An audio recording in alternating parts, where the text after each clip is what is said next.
With tattered lace dies, two of the terms you hear us using a lot are charisma and buildable decoupage. So I'm going to show you in this beautiful set. This is our Southfield die set.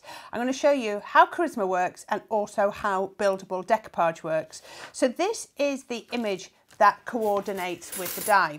So this is the main die detail. So this is a beautiful detailed swag of flowers, and you can see it just here. Now it might look a little bit strange at the moment because it's got a bleed all the way around the outside, so it looks a little bit fuzzy, but I'll show you how it comes to life in a minute.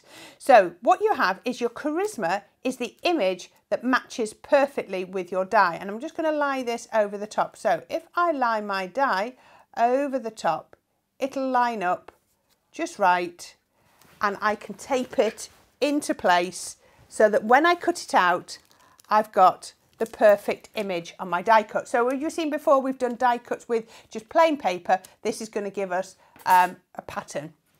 Now this is what we call a swift die.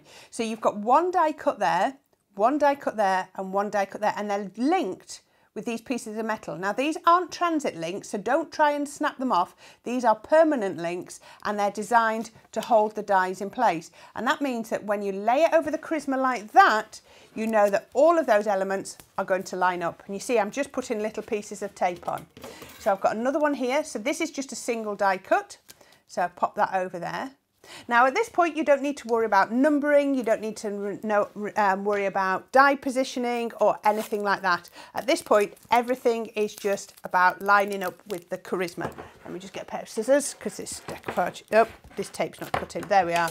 Right, so let's line this up. So we can line all of these up, and that one goes there. Again, another swift die because we've got two die cuts. That lines up there. It's so much easier than having to line everything up and risk losing little dies, because even that, because imagine that as a single die would be so easy to lose. So I'm lining that one up, and I'm going to line that one up, and I'm going to take them down together. They're less likely to move. Catch that one on, get another piece of tape, and then I'm going to line that one up and that one up. It only takes a minute, but it looks perfect once you're finished. And finally, I'm going to line this little one up, and I'm going to tape it across there. Right, so now I need to make sure I put this onto my cut tidy so that it's got that extra shim. There's nothing too detailed, but I do like to put my cut tidy in. Line up all my plates because I don't want them to move. Lay this plate on top. Now it really doesn't, like I said before, it really doesn't matter that your plates are scratched. Everything that we're going to keep is underneath our die, so the markings on the plates aren't going to come through. 18 seconds, and this is going to go from one end to the other, and it's going to have die cut all of that. I certainly couldn't cut all of this out in 18 seconds. It's an absolutely fantastic way to cut out your paper. As we've said before, there are so many more materials that you can cut. Now, when we turn this over, I'm going to pop this over, you can see that this has cut perfectly because everything looks like a little pencil line. So what you then do, see some of them are already popping out of the dies already. Lift up the die, pop it out like that, take my pokey tool through my release hole, and isn't that perfect? So you can see now how all of those bleed lines have now come perfect, and you've got that swag. Now, rather than poke all of those out for you now, I've already got one that I've cut out. So let's just have a look here. There we go, we've got one. Slightly different colourway, but it's exactly the same die.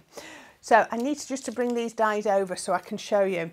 Now on this die here, we have numbering there, look, A, C, D, where's my B? There's my B just there. So these line up perfectly with these flowers. So you've got A lined up with this flower, B is lining up with that one, C is lining up with, it's a leaf, so it's there, D is lining up with, up across here, Is it that one? I think it is. I think that's it. So A, B, C and D. And when we look on our Charisma, let me get a piece here. When we look on our dies, you can see on here it says A1. So if I find the piece that corresponds with that, which is there, that's going to line up perfectly with that. And then you can see there is A2 and there is A3. Lines up perfectly. B, get it the right way around, 1, B, 2. Then we've also got that one which goes there. So that one pops on there, and then we've got another one for our A, and then we've got some more for our leaves, which are, just get it in the right place. Where was it? There it was. And I've got a couple of pieces.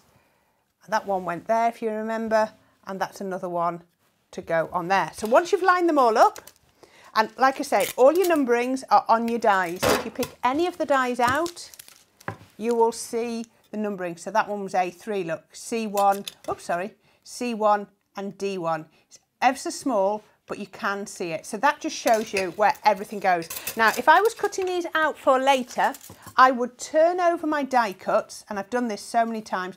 I'd write on the back of here in pencil A1. Then I'd write on the back of there A2, A3 and A4. So that means that when I've finished, everything is labelled, so I don't have to worry about losing them. So when I come to put it together, what I'm going to do is I'm going to turn it over, and I'm just going to do a little bit of shaping. Now this one, all I'm doing is just breaking up the fibres just to give it a little bit of a shape. Then I'm going to get my main flower, and I'm going to shape it from behind. I'm just going to do that one. I had 4 layers here, didn't I? 3 and 4. Turn it over now.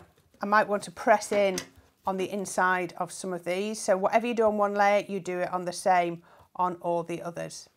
So this is where your tweezers come in really handy. So if you remember from the first video we did, we said tweezers are really useful.